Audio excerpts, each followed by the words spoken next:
Leah Remini, taking on Scientology in her new memoir, Troublemaker, Surviving Hollywood and Scientology. And she sat down with Dan Harris for a candid conversation about her break with the church after 3 decades. Good morning, Dan. Hey, George, good morning. In a church known for its celebrity members, Leah Remini is the most famous Scientologist to defect and then go public. This morning, we have an advanced look at her exclusive interview with ABC News. Long before she was TV royalty, starring on the hit CBS sitcom The King of Queens, You have to build yourself up by tearing me down.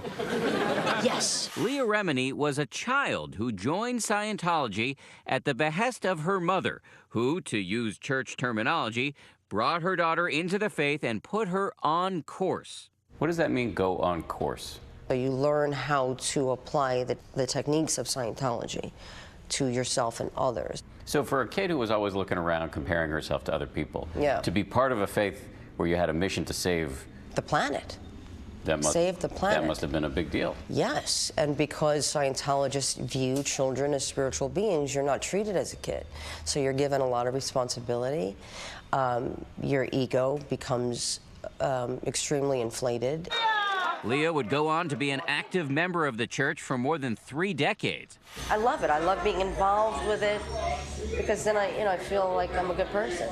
But as she describes in her new book, Troublemaker, she would ultimately leave the faith and level some scathing and very public criticisms. The decision to leave is you are giving up everything you have ever known and everything you have worked for your whole life. I feel that people need to understand this has been my whole life. I want them to understand how it happens.